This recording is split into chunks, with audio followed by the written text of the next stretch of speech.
पाकिस्तान की तारीख में सबसे ज्यादा मुतनाज़ इलेक्शन 7 दिसंबर 1970 वाले थे और अब दोबारा 2024 में उसी तरह के इलेक्शन को स्टैब्लिशमेंट, ब्यूरोक्रेसी और इलेक्शन कमीशन की तरफ से दोहराया गया है।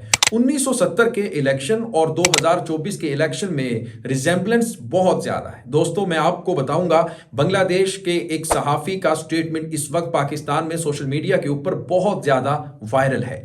बांग्लादेशी जर्नलिस्ट ने 2024 और 1970 के इलेक्शन के ऊपर पोस्ट करके क्या ही शानदार तस्वीर खींची है, उसके बारे में भी आपको आगे चलकर बताऊंगा। पूरी दुनिया के लीडरों को इमरान खान से सीखना चाहिए। इमरान खान एक फाइटर है, ये कौन से इंडियन सहाफी ने कहा है, ये भी आपको बताऊंगा। और जिन दोस्तों को पाकिस्तान के इलेक्शन के बारे में ठीक से मालूमात नहीं मिली, आपको ये वीडियो देखनी है, आखिर तक सब समझ में आ जाएगा। नाज़रीन कराम, जो दोस्त एहसान खान अपडेट पर फर्स्ट टाइम आए हैं वो चैनल को सब्सक्राइब कर लें।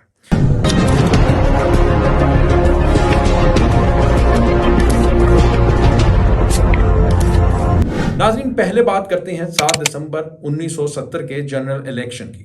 1970 में मशरकी और मगरबी पाकिस्तान के अंदर दो बड़ी पार्टियां थी, एक अवामी लीग और दूसरी पीपल्स पार्टी। अवाम में मकबूल तरीन जमात अवामी लीग थी, जिसके सरबराह बंगबंधु शेख मुजीबुर रहमान थे, और दूसरी जमात पीपल्स पार्टी के सरबराह जुल्फकार अली भुट्टो थे।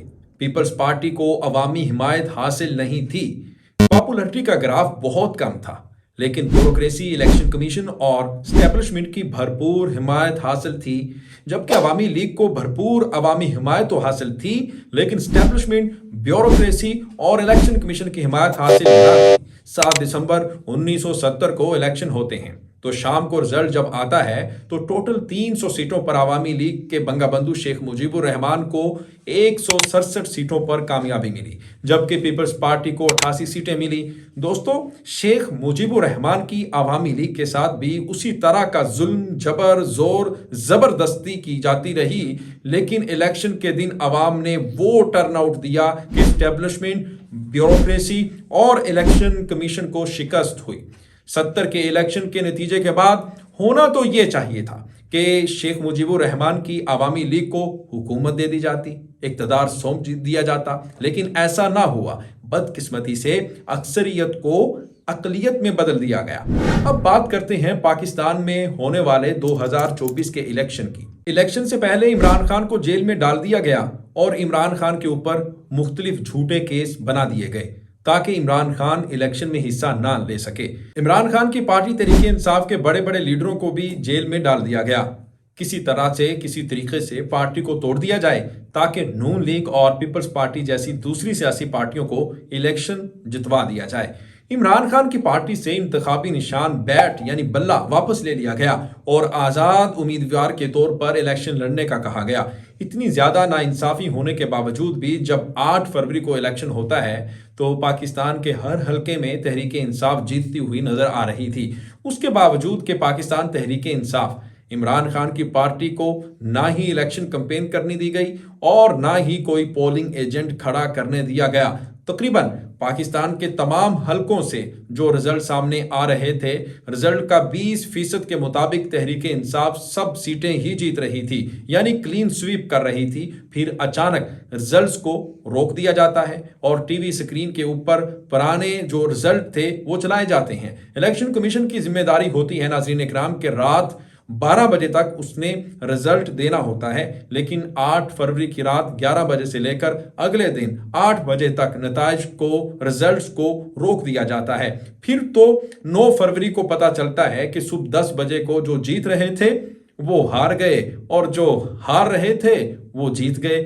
आगे चलकर मैं आपको तफसील से बताऊंगा कि कैसे रिजल्ट्स को टेक्निकली तब्दील किया गया, नताइज को, और जहां तहरीक इंसाफ सादा अक्सरियत हासिल कर रही थी यानी 2/3 मेजोरिटी ले रही थी, वहां पर उन्हें 100 सीटें तक सिर्फ महदूद कर दिया गया। और बेपनाह धांधली, रिगिंग करने के बावजूद भी तहरीके इंसाफ के आज़ाद उम्मीदवारों ने सबको पीछे छोड़ दिया।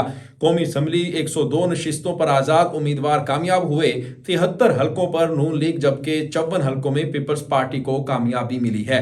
नाज़रीन, इतनी धांधली, रिगिंग करने के बावजूद भी तहरीके इंसाफ के जो आज़ाद उम्मीदवार थे वो भी जीत रहे हैं, यानी अभी भी वो 102 सीटों के साथ आगे हैं।